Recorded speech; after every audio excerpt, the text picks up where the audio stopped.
बांसु तहसील की ग्राम पंचायत कल्याणपुरा के गांव नाथुसर का विस्थापन हुआ है, जो कि सरिस्का के जंगलों में पड़ता है। इसमें 13 भारी लोगों ने फर्जी डॉक्यूमेंट बनवा के 15-15 लाख का मुआवजा उठा लिया है, जिसमें 6 लोग गुड़ा भाकरवाला गांव के निवासी हैं और 6 लोग बांसु तहसील के बाहर के निवासी हैं। जिस गांव का विस्थापन हुआ है उसमें फॉरेस्ट विभाग द्वारा कमेटी बनाई गई थी, जिसमें DFO Jagdish Dahiya, ranger Dilip Gurjar, forest Manoj Kumar और तहसीलदार सचिव पटवारी, सरपंच उप सरपंच ने मिलकर फर्जी डॉक्यूमेंट बनवाकर 13 लोगों को मुआवजा दिलवाया। इनके खिलाफ नाथुसर के लोगों के द्वारा सीसीएफ साहब को ज्ञापन सौंपकर इन फर्जी डॉक्यूमेंट बनाने वालों पर और बनवाने वालों पर और जो डिपार्टमेंट के लोग हैं जो इसमें शामिल हैं, इनके ऊपर जांच कमेटी से जांच करवाकर दोषी पाए जाने पर इनके ऊपर सख्त कार्रवाई की जाए। जी बताइए, क्या पूरा मामला है, किस लिए आए? मामला ये है भाई साहब, हमारे गांव मतलब हमारी पंचायत ग्राम पंचायत कल्याणपुरा पड़ती है। ग्राम पंचायत कल्याणपुरा में नाथुसर गांव है, उसका विस्थापन हुआ है वन विभाग के द्वारा। उनको दूसरी जगह कहीं ज़मीन या फिर 2 पैकेज, इसमें ये 15 लाख रुपए, एक या तो एक फर्स्ट पैकेज में 15 लाख रुपए जो लेना चाहिए तो, और दूसरे पैकेज में 6 बीघा ज़मीन 4.25 लाख रुपए और भाई 600 वर्ग का प्लाट।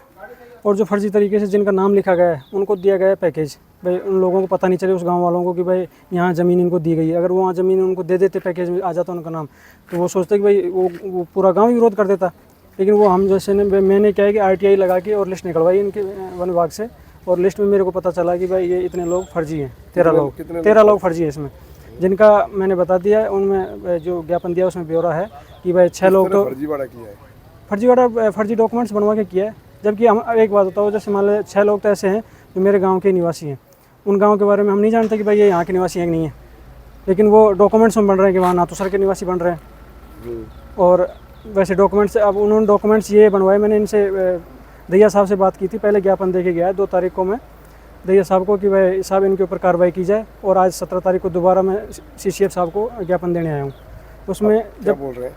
तो सीसीएफ साहब ने आश्वासन दिया है कि भाई इनके ऊपर कार्रवाई की जाए, क्योंकि दहिया साहब को जो ज्ञापन दे के गया उन्होंने कोई कार्रवाई नहीं की अभी तक। तो किस तरह फर्जीवाड़ा हुआ है? फर्जीवाड़ा ये हुआ है, इसमें क्या डॉक्यूमेंट्स फर्जी बनवाए हैं। डॉक्यूमेंट्स मैंने दहिया साहब से पूछा था क्या क्या डॉक्यूमेंट्स चाहिए इसमें। उन्होंने बताया कि भाई हमारे पास में क्या नाम है, आधार कार्ड और ये राशन कार्ड। अब उन्होंने राशन कार्ड और आधार कार्ड फर्जी बनवाया, बाकी डॉक्यूमेंट्स वहीं के बोल रहे हैं जहाँ के वो निवासी हैं वर्तमान में। उन्होंने उठा लिया क्या मुआवजा उठा लिया ना, उनके पैकेज में वो आ गई। जो विस्थापन लिस्ट निकलवाई ना, वो उन्हीं की लिस्ट है जिनका मुआवजा मिल चुका उनको। 15-15 लाख रुपए पर कैंडिडेट उनको मिल चुका। विभाग ने दे दिया। अच्छा, अब आप क्या चाहते हैं? मैं ये चाहता हूँ कि इनके ऊपर कार्रवाई की जाए और इनका जो मुआवजा है, गवर्नमेंट का जो नाजायज़ मुआवजा उठाया है, इनको वापस दिया जाए। मेरे को लोभ भी दिया जा रहा है इनकी तरफ से कि भाई आप कोई पैकेज में नाम जोड़ देंगे, आपको पैकेज दिला देंगे, इस मुद्दे को मत उठाओ। मैंने कहा भाई मैं ऐसा मतलब हर्जी नहीं करूँगा कि नाजायज़ काम करने वाला है इंसान नहीं हूँ। क्या नाम है आपका? अशोक कुमार। की धमकी दी जा रही है? मेरे को धमकी इसलिए ये दी जा रही है कि भाई मैं जयपुर रहता हूँ, जयपुर में क्रेशर पे काम करता हूँ। मेरे को फ़ोन आया उनका, जब मैं कार्रवाई की लिस्ट निकलवाई आरटीआई के तहत, तो लिस्ट निकलवाने से पहले ही मेरे पास फ़ोन आने लग गए कि भाई आप आरटीआई के तहत ये लिस्ट मत निकलवाओ, क्योंकि इसमें हमारा भाई बंदा फूट जाएगा।